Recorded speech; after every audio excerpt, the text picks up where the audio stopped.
അച്ഛനെ കാണാൻ വന്നതായിരിക്കും. തല്ലുകൊണ്ട് ശരീരം ചതഞ്ഞു കിടക്കുന്ന ആളെ നിന്റെ മുത്തശ്ശി ആവി പിടിക്കുക. ഞാൻ അറിഞ്ഞു കാര്യങ്ങള്. മാർക്കോന്ന് വെച്ച അമ്മ ഉൾപ്പെടെയുള്ളവർക്ക് ജീവനാണല്ലോ. അവൻ ഉണ്ണിയേട്ടന്റെ കാല് തല്ലി ഒടിച്ചതിന്റെ പിന്നാലെയാ ഇപ്പൊ അച്ഛനെ തല്ലി ചതച്ചിരിക്കുന്നത്. നിന്റെ അച്ഛന്റെയും ഭർത്താവിന്റെയും പ്രവൃത്തികൾ നല്ലതാണോ? കണ്ണൻ ശ്വാസം കിട്ടാതെ പിടയുന്ന സമയത്ത് ഉണ്ണി കൊല്ലാൻ പോകുന്നത് കണ്ടുകൊണ്ടാ മാർക്കോ വന്നത്. അതുമാത്രമല്ലല്ലോ, വാടക ഗുണ്ടകളെ വീടിനകത്ത് കയറ്റി AC-ക്കകത്ത് വിഷം നിറച്ചത് അവനല്ലേ? അത് നിനക്കും അറിയായിരുന്നല്ലോ. പിന്നെ നീ നല്ലവളായിരുന്നെങ്കിൽ അതെന്താ മറ്റുള്ളവരോട് പറയാതിരുന്നത്? ഉണ്ണിയേട്ടന്റെ അച്ഛനെ എന്റെ അച്ഛൻ കൊന്നിട്ടും ഉണ്ണിയേട്ടനെ എന്നെ ഉപേക്ഷിച്ച് കളഞ്ഞില്ല, കൂടെ താമസിപ്പിച്ചിരിക്കുക. അതുകൊണ്ട് അങ്ങനെയുള്ള ആള് പറയുന്നതേ എനിക്ക് കേൾക്കാൻ പറ്റൂ. ഇനിയെങ്കിലും അവന് നല്ല ബുദ്ധി ഉപദേശിച്ചു കൊടുക്കുമോളെ. നിങ്ങൾക്കൊരു കുഞ്ഞൊക്കെ ജനിക്കാൻ പോവാ. ആ കുഞ്ഞിനെ രണ്ടാളും കൂടി നന്നായിട്ട് വളർത്താൻ നോക്ക്. അമ്മ എന്തിനാ ഞങ്ങളുടെ ജീവിതത്തെ പറ്റി ചിന്തിക്കുന്നേ? അമ്മയ്ക്കെന്നും ലക്ഷ്മിയുടെ കാര്യം ഓർത്തായിരുന്നല്ലോ സങ്കടം. ദേ അവിടെ കുഞ്ഞിന്റെ നൂലുകെട്ടായി. അവൾക്കിപ്പോ ഒന്നിനും ഒരു കുറവുമില്ല. അവള് പോലും അറിയാതെ അവൾക്ക് കൈവരുന്ന നേട്ടത്തിനെ എനിക്കും എന്റെ അച്ഛനും മുത്തശ്ശിക്കുവാ നിങ്ങളൊക്കെ നന്ദി പറയേണ്ടത്. എന്റെ അച്ഛനും മുത്തശ്ശിയും ലക്ഷ്മിയെ കണ്ണന് കൊടുത്തതേ കണ്ണനെ നോക്കുന്നതിനേക്കാളും കൂടുതല് അവളെ എന്നെ നോക്കുമെന്ന് കരുതിയിട്ടാ. അന്ന് അമ്മയുടെ മൂത്ത മോളെ നടുകടലിൽ കൊണ്ടുപോയി തള്ളിയെന്നും പറഞ്ഞ് വലിയ കരച്ചിലായിരുന്നല്ലോ, പരാതി പറച്ചിലായിരുന്നല്ലോ. അങ്ങനെ തന്നെയാ ഞാൻ കരുതിയത്. പിന്നെ ലക്ഷ്മി കണ്ണന്റെ ഭാര്യയായെങ്കിൽ അതിന് കാരണവും നീ പറഞ്ഞതുപോലെ നിന്റെ അച്ഛൻ തന്നെയാ. അന്നത്തെ കല്യാണാലോചനയുടെ കാര്യമല്ല ഞാൻ പറഞ്ഞത്, അതിനു മുൻപ് നടന്ന അപകടത്തിന്റെ കാര്യ. അന്ന് 5 വയസ്സ് മാത്രം പ്രായമുണ്ടായിരുന്ന എന്റെ കുഞ്ഞ് ആ അപകടം നേരിട്ട് കണ്ടവള. ബൈക്കിൽ നിന്നും തെറിച്ചു വീണ കണ്ണൻ പിന്നീട് വീൽ ചെയറിൽ നടക്കുന്നതും കണ്ട കൂട്ടത്തില്. അതുകൊണ്ടാ കണ്ണനെ മതിയെന്ന് ലക്ഷ്മി പെണ്ണ് കാണാൻ വന്നപ്പോ പറഞ്ഞത്. അതല്ലേ എല്ലാത്തിനും നിമിത്തമായത്. അങ്ങനെ ഒരു ആലോചന വന്നില്ലായിരുന്നെങ്കിൽ അവൾക്ക് ഈ പറയുന്ന നേട്ടങ്ങളൊക്കെ ഉണ്ടാവുമായിരുന്നോ? അവൾക്ക് ഈ നേട്ടങ്ങളൊക്കെ ഉണ്ടാവുമെന്ന് നേരത്തെ തന്നെ അറിയാമായിരുന്നെങ്കിൽ നിന്റെ അച്ഛനും മുത്തശ്ശിയും കൂടി ഈ ആലോചന കൊണ്ടുവരുമായിരുന്നോ? വീൽ ചെയറിൽ ഇരിക്കുന്ന ഒരാളെ കല്യാണം കഴിച്ച് നിനക്ക് ജനിക്കുന്ന കുഞ്ഞുങ്ങളെയും നോക്കി ലക്ഷ്മി കാലം കഴിക്കുമെന്ന് നീയും നിന്റെ അച്ഛനും മുത്തശ്ശിയൊക്കെ വിചാരിച്ചത്. എന്നാ നിന്റെ അച്ഛൻ എന്റെ ജീവിതത്തിലേക്ക് വന്ന ശേഷം എന്റെ മോൾ അനുഭവിച്ച കണ്ണീരുണ്ടല്ലോ, അത് കണ്ട ദൈവങ്ങള് കല്യാണശേഷം എന്റെ കുഞ്ഞിന് നല്ലൊരു ജീവിതം കൊടുത്തതാ. ഇന്ന് വെച്ച് നിന്റെ ജീവിതം മോശമാണെന്ന് ആരും പറയില്ല. പക്ഷേ അത് ലക്ഷ്മിയോടും കണ്ണനോടുള്ള അസൂയ കൊണ്ട് നീയും നിന്നെ വളർത്തി നശിപ്പിച്ചവരും കൂടി ഇല്ലാതാക്കി കളയാ. അമ്മയോട് സംസാരിച്ചാലേ എനിക്ക് പ്രഷർ കൂടും. അതുകൊണ്ട് ഞാൻ അച്ഛനെ ഒന്ന് കണ്ടിട്ട് പൊയ്ക്കോട്ടെ. അതെ, നിനക്ക് പലഹാരമൊക്കെ ഞാൻ ഉണ്ടാക്കി ടിന്നിലാക്കി വെച്ചിട്ടുണ്ട്. അമ്മ ഉണ്ടാക്കിയ പലഹാരമൊന്നും എനിക്ക് വേണ്ട.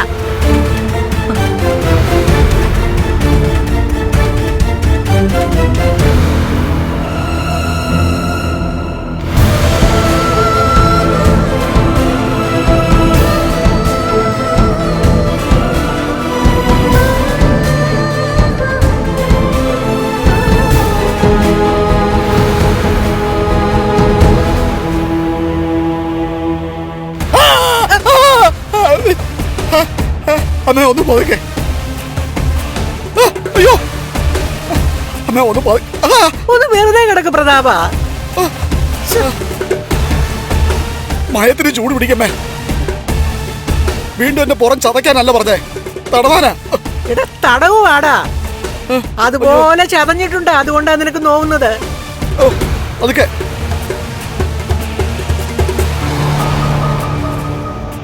ആഹാ, ദേ മോള് വന്നല്ലോ. എന്നെ ഒന്ന് തിരിച്ചു നിർത്തിയേ.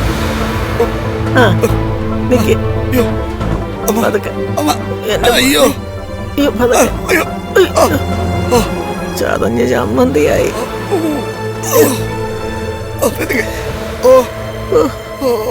കുഴപ്പമില്ലല്ലോ.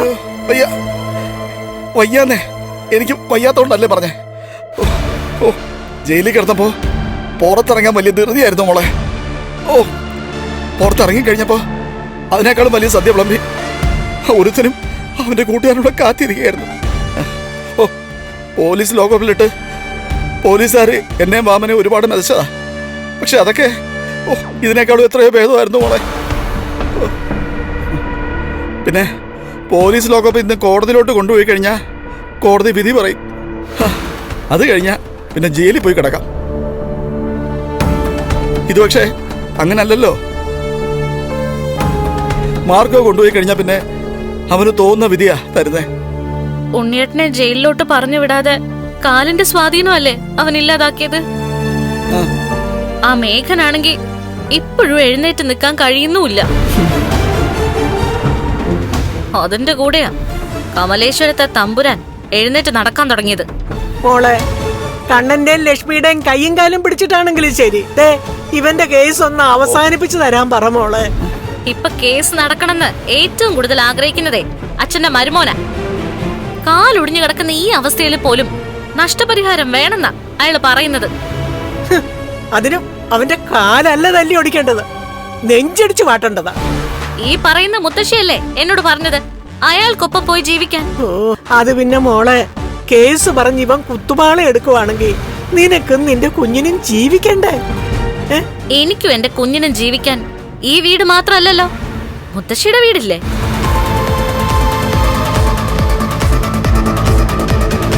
അതാർക്കും മുത്തശ്ശി വിറ്റിട്ടൊന്നുമില്ലല്ലോ. അതുപോലെ തന്നെ മുത്തശ്ശിയുടെ കയ്യിൽ കുറച്ചധികം സ്വർണ്ണം ഉണ്ടെന്നും എനിക്കറിയാം. പിന്നെ എനിക്കന്ന് തന്ന 150 പവൻ ലോക്കറിലും ഉണ്ടല്ലോ.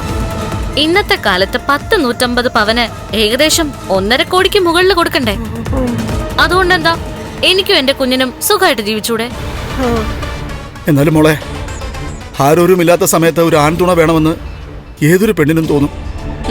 അതൊക്കെ പഴയ കാലത്താണ് അച്ഛാ. ഇപ്പൊ കല്യാണം കഴിഞ്ഞ് കുട്ടികളൊക്കെ ഉണ്ടായി കഴിഞ്ഞാൽ പെൺകുട്ടികൾക്ക് അങ്ങനെയുള്ള തോന്നലൊന്നും ഉണ്ടാവാറേയില്ല. ഭർത്താവ് ശരിയല്ലെങ്കിൽ അവരവരുടെ കുഞ്ഞുങ്ങളുമായിട്ട് മാറി താമസിക്കും, അല്ലെങ്കിൽ ഭർത്താവിനെ എടുത്ത് കളയും. അതാ ഇപ്പോഴത്തെ രീതി. മോളെ, അതൊക്കെ ജോലിയുള്ള പെൺകുട്ടികളാണ്. അതെ, നിനക്കിനി ഏതെങ്കിലും ടെക്സ്റ്റൈൽസിൽ പോയി സെയിൽസ് ഗേളായിട്ടൊക്കെ നിൽക്കാൻ പറ്റുമോ മോളെ? പിന്നെ ഡിഗ്രി കയറിയാണെന്നൊക്കെ പറയുന്നുണ്ടെങ്കിലും ഡിഗ്രിയുടെ കുറച്ച് പേപ്പറും കൂടെ നിനക്ക് കിട്ടാനില്ലേ?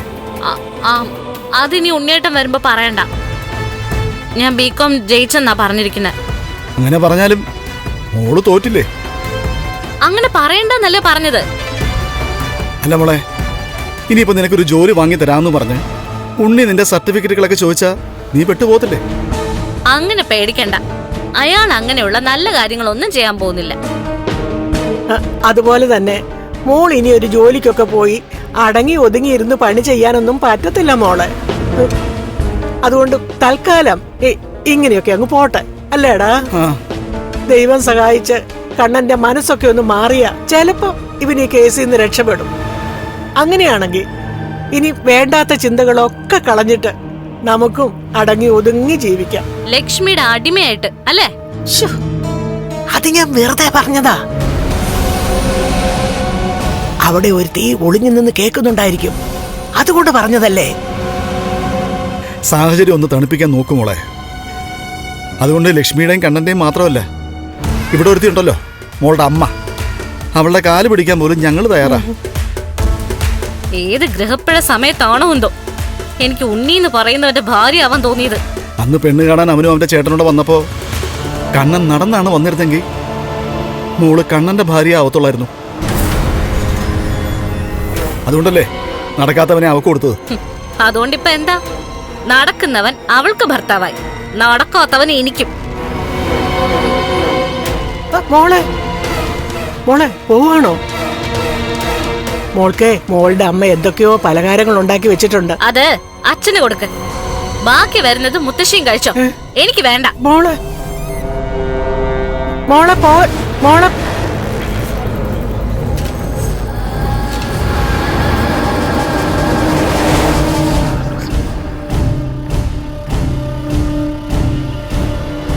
എന്താ ഭഗവതി, ഓ അയ്യോ ഓ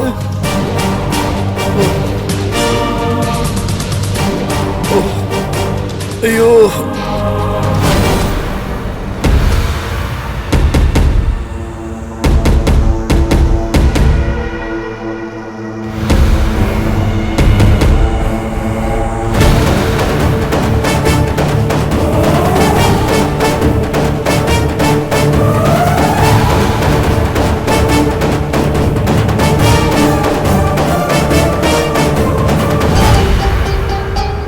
ഞാനൊരു കാര്യം ഉണ്ണിയേട്ടനോട് ചോദിക്കട്ടെ. ഉണ്ണിയേട്ടന് എന്തെങ്കിലും ഒരു ജോലി സംഘടിപ്പിക്കാൻ പറ്റുമോ? എന്തായാലും സിവിൽ എഞ്ചിനീയർ അല്ലേ? എഴുന്നേറ്റ് നടന്നിട്ട് പോരെ ജോലിയെക്കുറിച്ച് ചിന്തിക്കുന്നത്?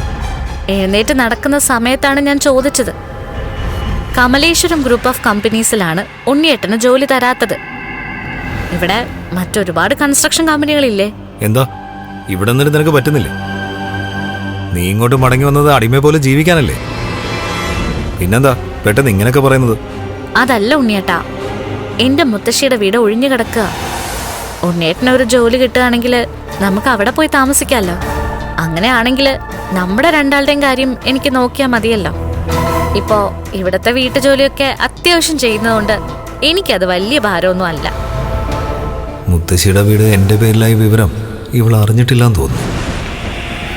ഉണ്ണിയേട്ടൻ എന്താ ആലോചിക്കുന്നത്? തൽക്കാലം അത് വേണ്ട. അല്ല, അതെന്താ വേണ്ടാത്തത്? ഇപ്പൊ ഉണ്ണിയേട്ടന് ശമ്പളമൊന്നും ഇല്ലല്ലോ. മാസം തരുന്ന ആനുകൂല്യം നിങ്ങളുടെ ഏട്ടൻ വേണ്ടെന്ന് വെച്ചില്ലേ? വേണ്ടെന്ന് വെച്ചെങ്കിലും ഈ കുടുംബത്തിലെ ചെലവെല്ലാം വഹിക്കുന്നത് എന്റെ ഏട്ടനാ. അതേസമയം നമ്മൾ സെപ്പറേറ്റ് ആയി പോയാൽ പിന്നെ ഞാൻ വേണം കുടുംബം നോക്കാൻ. കല്യാണം കഴിച്ച പെണ്ണിനും അവൾക്ക് ജനിക്കുന്ന കുഞ്ഞിനും ചെലവിന് തരണമെന്ന് നിങ്ങക്ക് തോന്നില്ലേ ഉണ്ണിയേട്ടാ? ചെലവ് ചെയ്തല്ല, മറ്റുള്ളവരുടെ ചെലവില ഞാൻ ഇത്രയും കാലം ജീവിച്ചത്. അതുകൊണ്ട് തന്നെ നീ പറഞ്ഞ രീതിയോട് എനിക്ക് പെട്ടെന്നൊന്നും പൊരുത്തപ്പെടാൻ പറ്റില്ല. നിങ്ങളൊരാണാണോ? ചെറുപ്പക്കാരനാണോ? നിനക്കങ്ങനെ ഒരു തോന്നലില്ലെങ്കിലേ നിന്നോട് നിന്റെ പാട് നോക്കി പൊയ്ക്കോളാം ഞാൻ പറഞ്ഞല്ലേ. പോയാലും കുഴപ്പമില്ലെന്നൊക്കെ എനിക്കറിയാം. നിങ്ങൾക്ക് താമസിക്കാൻ ഈ വീടുണ്ട്, സമയാസമയങ്ങളിൽ വെച്ച് വിളമ്പാൻ ആളും ഉണ്ട്. അതെ, അതുകൊണ്ട് ഭാര്യ ഇല്ലെങ്കിലും എനിക്ക് ഒരു കുഴപ്പമില്ല. അതുകൊണ്ടാ ഞാൻ പറഞ്ഞേ നിന്നോട് പൊയ്ക്കോളാൻ. നിങ്ങളുടെ ഈ സ്വഭാവം കൊണ്ടാ നിങ്ങൾക്ക് ഒരു പുരോഗതി ഉണ്ടാവാത്തത്. എന്തായാലും നീ ഒരുപാട് അങ്ങ് പുരോഗമിച്ചു പോയല്ലോ. എടി, കല്യാണം കഴിഞ്ഞ് നീ ഈ വീട്ടിലോട്ട് വന്നത് ഈ വീട്ടിലെ തമ്പുരാട്ടി ആവാനല്ലേ?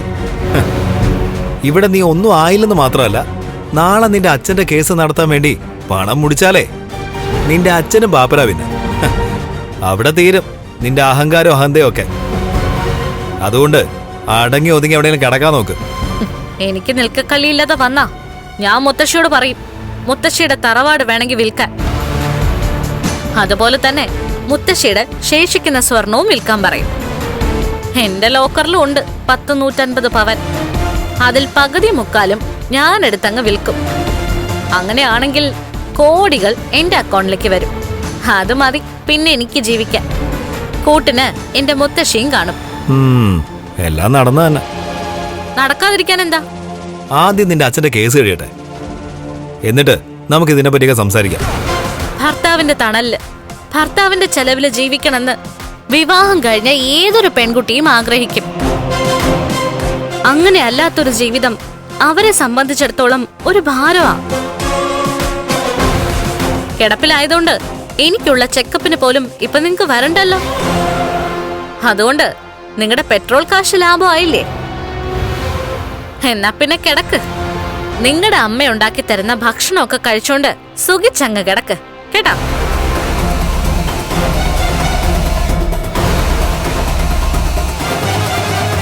നിന്റെ മുത്തശ്ശി അവരുടെ സകല സ്ഥാവര ജംഗമ സ്വത്തുക്കളും എനിക്ക് തന്നടി. അതുകൊണ്ട് നീ കൂടുതലങ്ങ് മേലോട്ട് പോണ്ട.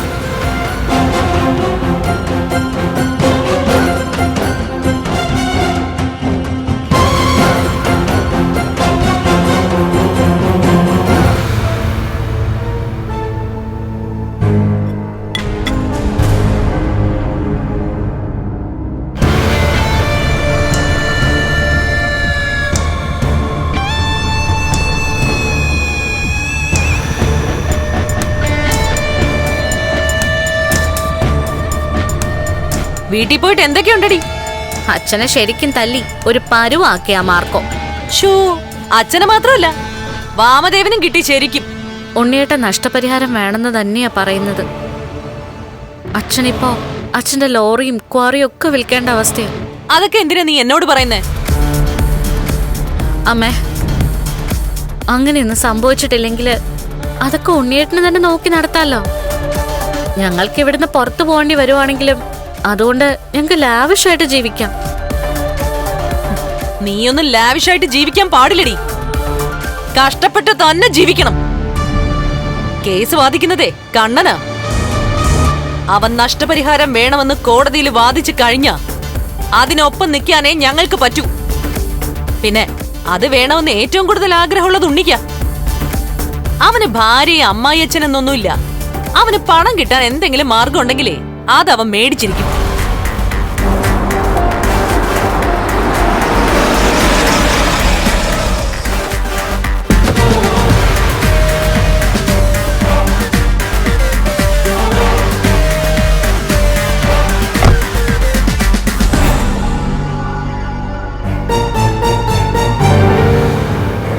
ആ ഡാ, ഇവള് വീട്ടിൽ പോയി അച്ഛനെ കണ്ടിട്ട് വന്നിരിക്കുക.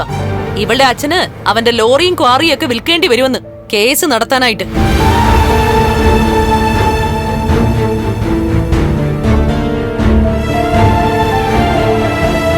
നിന്റെ അച്ഛന് കഷ്ടിച്ചൊരു ലോറി മാത്രമുള്ള സമയത്താ പ്രതാപൻ എന്റെ അച്ഛനെ കൊന്നത്. അന്ന് കിട്ടിയ പണത്തിനാ പ്രതാപൻ എന്ന നിന്റെ അച്ഛൻ പലതും സ്വന്തമാക്കിയത്. അതൊക്കെ കേസ് നടത്തി തന്നെ അവന് നഷ്ടപ്പെടട്ടെ. എന്റെ അച്ഛന്റെ കൊലപാതകത്തിലൂടെയല്ലേ അവനെല്ലാം ഉണ്ടാക്കിയത്. അപ്പൊ ആ കൊലപാതകത്തിന് കേസ് പറഞ്ഞു തന്നെ പ്രതാപചന്ദ്രൻ തൊലയട്ടെ. കേട്ടല്ലോ പറഞ്ഞത്? അത് തന്നെയാ എന്റെയും നിലപാട്. ഒരുത്തന് കൊടുത്തുകൊണ്ടിരുന്ന ആനുകൂല്യങ്ങളെല്ലാം കണ്ണം വേണ്ടാന്ന് വെച്ചു കഴിഞ്ഞു. ഇനിയിപ്പം മേഘനും വാമനും ഒന്നും കാലണ ഇവന്റെ കയ്യിൽ നിന്ന് കിട്ടാൻ പോകുന്നില്ല. അതുപോലെ തന്നെ വാമന്റെ മോളുടെ കാര്യത്തിൽ ഒരു തീരുമാനമായി. ഇനി നീ ആയിട്ട് നിന്റെ അച്ഛന് വേണ്ടി വാദിക്കാൻ നിൽക്കണ്ട. അവനെയും വാമദേവനെയും സ്ഥിരമായിട്ട് ജയിലിലേക്ക് കൊണ്ടുപോകുന്നതേ കാണാൻ വേണ്ടി കാത്തിരിക്കുക ഞാൻ.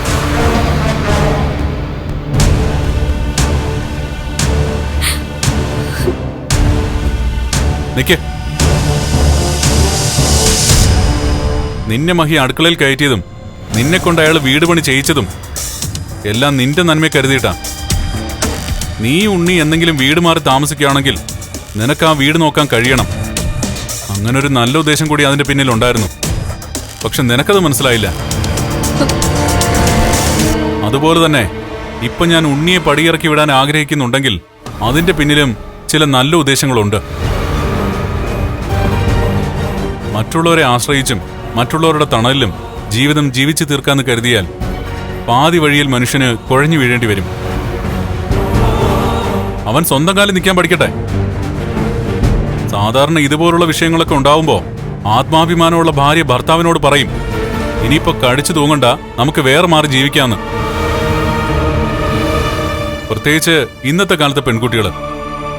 അതുകൊണ്ട് വീട് മാറി താമസിക്കാൻ നീ നിന്റെ മനസ്സിനെ പാകപ്പെടുത്തണം.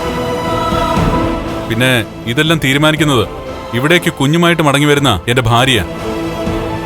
മഹി അനിയത്തെ അവളുടെ ഭർത്താവിനെ ഇവിടുന്ന് പുറത്താക്കണ്ട എന്ന് പറഞ്ഞാൽ ഞാൻ അയാൾക്ക് മുകളിൽ ഒരു തീരുമാനം എടുക്കില്ല. എന്തായാലും തൽക്കാലം അയാളത് പറഞ്ഞിട്ടില്ല. ഈ വീടിന് പുറത്തിറങ്ങിയ ഞാനല്ല അനുഭവിക്കാൻ പോകുന്നത്, എന്റെ കുഞ്ഞ്. കാരണം കുഞ്ഞിന് പോലും ചെലവിന് കൊടുക്കണമെന്ന് ആഗ്രഹിക്കാത്ത ഒരാളാ എന്റെ കഴുത്തിൽ താലി കെട്ടിയത്.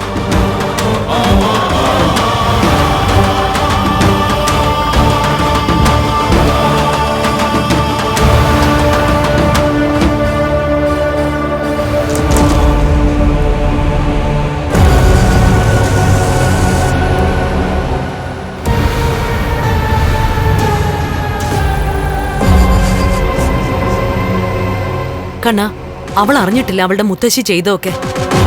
ഉണ്ണി ഇവളെ തിരികെ വിളിച്ചോണ്ട് വന്നത് വെറുതെ ഒന്നും അല്ല കണ്ണ. അവളുടെ മുത്തശ്ശിയുടെ വീടും പറമ്പും അതുപോലെ തന്നെ ശേഷിക്കുന്ന സ്വർണമൊക്കെ അവർ ഉണ്ണിക്ക് കൊടുത്തു, കൊച്ചുമോളോട് പറയാതെ തന്നെ. അതൊക്കെ വാങ്ങിച്ചിട്ടാ അവൻ ഇവളെ തിരികെ വിളിച്ചോണ്ട് വന്നിരിക്കുന്നത്. അല്ലാതെ സ്വന്തം അച്ഛന്റെ കൊലയാളിയുടെ മകളെ തിരിച്ചു വിളിച്ചോണ്ട് വരുമെന്ന് നിനക്ക് തോന്നുന്നുണ്ടോടാ? ഞാൻ അപ്പോഴേ ആലോചിച്ചതാ. അവൻ എന്തുകൊണ്ടാ അത് ചെയ്തതെന്ന്. ഉം. ഇപ്പൊ ഏതായാലും അതിനുള്ള മറുപടി കിട്ടി. അപ്പോ അവൻ ഇവിടുന്ന് പോകേണ്ടി വന്നാലും കേറി കിടക്കാൻ ഒരു വീടുണ്ടല്ലേ? ഹ, എടാ അതുകൊണ്ട് കാര്യമില്ലല്ലോ. ആ വീട്ടിനകത്ത് അടുപ്പ് പുകയണ്ടേ? അവള് പറഞ്ഞ പോലെ അവള് പ്രസവിക്കുന്ന കുഞ്ഞിന് ചെലവിന് കൊടുക്കണ്ടേ? അതൊന്നും നടക്കുമെന്ന് എനിക്ക് തോന്നുന്നില്ല. അവന്റെ സ്വഭാവം അറിഞ്ഞിട്ട് അവളുടെ മുത്തശ്ശി കാണിച്ചത് വലിയ അബദ്ധമായി പോയി. പിന്നെ പ്രതാപന്റെ അമ്മയല്ലേ, അവനും അവന്റെ അമ്മയ്ക്കും അബദ്ധങ്ങളെ പറ്റൂ.